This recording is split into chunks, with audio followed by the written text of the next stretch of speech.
Hello everybody, my name is Chevy and welcome to All Things Business Tech. We are going to be covering 10 business related news stories from the tech world from November 25th to December 1st. All links to the articles referenced are available to read in the description of this podcast. Our number 10 story is about the company WeWork. It is a company which primarily provides shared workspaces and private offices to its consumers for meetings and collaborative work. It is now acquiring the company Meetup, which is an online social networking service which connects people in the real world to join in on groups. The deal is a strategic investment as many people already use Meetup to meet at WeWork locations. Coming in at number 9 is the company Volvo. The Swedish manufacturer of cars is now offering its consumers a subscription model for its new SUV, the XC40. The subscription ranges from $600 to $700 depending on the extra features that consumers want. Unlike financing and leasing, which requires commitments, the subscriptions require no down payment and include with it a maintenance package and the insurance cost. The term is 24 months with a renewable option halfway through. Number 8 on the list is General Electric Healthcare. The company extended their 10-year deal with NVIDIA to continue using their artificial intelligence chips to maintain and create new and innovative medical devices. GE Healthcare is owned by General Electric and is a company which develops devices and technological solutions in the medical industry. NVIDIA, on the other hand, designs graphics processing units which are used in various industries such as gaming and professional markets. The company also created a partnership with Intel, one of the world's largest maker of semiconductors, to create digital solutions for boosting patient care and reducing healthcare costs. Our number 7 story is about Snapchat. The mobile social media app redesigned its platform to separate the social and media communications into 2 distinct sections within the app. The homepage allows users to view updates and share Snap stories with their personal contacts, and a swipe to the right will enable users to view media content from influencers and companies. The intent behind this is to give their users more flexibility in using the app and building better relationships with the media.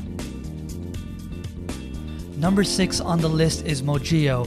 Mojio is a Canadian technology startup which enables Wi-Fi hotspots for vehicle passengers. It has raised $30 million this week through venture capital to continue strengthening its technology and expand its business. It currently has over 500,000 users and partnerships with 7 carriers, including T-Mobile and Rogers. The company expects to have an estimated 1.5 to 2 million customers, along with generating over $10 million in sales by the end of 2018. Number 5 goes to Samsung. A tech startup, Fluenty, was acquired by Samsung this week. Fluenty was founded in 2015 and specializes in generating automatic replies to messages and sending them over popular messenger apps with a click of a button. The primary intent behind this deal is to improve the voice assistant Bixby in Samsung's flagship phones, Galaxy and the Note. Samsung does have further plans to add their voice assistant technologies into all of their consumer electronics at some point in the future. Number 4 on the list is Tumblr. The CEO and founder of the social networking website David Karp is stepping down and leaving the company by the end of this year. The website was created in the year 2006 by David and gained over 75,000 users within the first 2 weeks. In early 2012, the company moved towards paid advertising and inked a major blog deal with Adidas. In May 2013, the company was bought by the popular web service provider Yahoo for $1.1 billion. Our number 3 story is about Electronic Arts. EA is an American video game company that has created some of the most memorable titles such as FIFA and The Sims. Last week it released the much anticipated sequel to the game Star Wars Battlefront.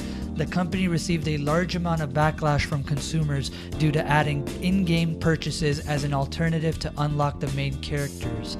Consumers argued that the company is trying to charge them more and ruin the experience for players that grind through the game to earn those characters. The company responded by temporarily suspending the in-game purchases and then cutting the prices by as much as 75%.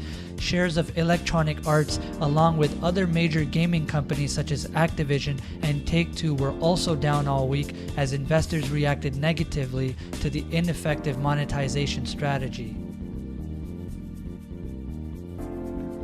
Our number 2 story is Amazon. The largest online retailer made its mark again by capturing the biggest share of online sales during the Black Friday and Cyber Monday weekend. Sources report the total sales for the weekend are estimated to be at record highs of around $11 to $12 billion, with Amazon taking up 40 to 50% of the share. The positive news was reflected in the company's share price as it was trading at all-time highs at the break of this news. In addition, founder and CEO Jeff Bezos became the first individual to have a net worth of over $100 billion. Our number 1 story is about Bitcoin. In our first episode, the virtual cryptocurrency was trading as low as $5,900 US. It has now been 2 weeks and it has surpassed $11,000 in value. Let's put this investment into perspective. It has returned over 1,000% in the year thus far. Its market cap or total worth is over $184 billion, which also makes it among the world's top 30 currencies. If it is able to produce a similar return next year, it will have a total worth of over $1.5 trillion and have the largest market cap of any company and currency. Now for some updates from the previous episodes. Our first update is about the AT&T and Time Warner deal. The deal, which was set to expire 2 weeks ago, will now be extended till April of next year. The first hearing is set for December 7th, where AT&T will defend its case against the Department of Justice on why the deal does not violate antitrust laws. Our last update is about Uber. In our first episode, SoftBank had made an offer to make a $1 billion investment and purchase some of the existing shares from investors at Uber. At the time, Uber was valued at approximately $68 billion. This week, however, SoftBank formally stated that it would be valuing Uber at only $48 billion when making their investment. This is likely because Uber reported wider losses for the quarter and an undisclosed 2016 data breach where 57 million driver accounts were hacked. That's it for this week. All of the podcast episodes are available on Apple Podcasts, iTunes, and my YouTube channel, All Things BT. Please don't forget to rate this podcast, subscribe to be notified immediately when a new episode is released, and share it with your friends if you enjoyed it. Have yourselves a great week and see you in the next episode.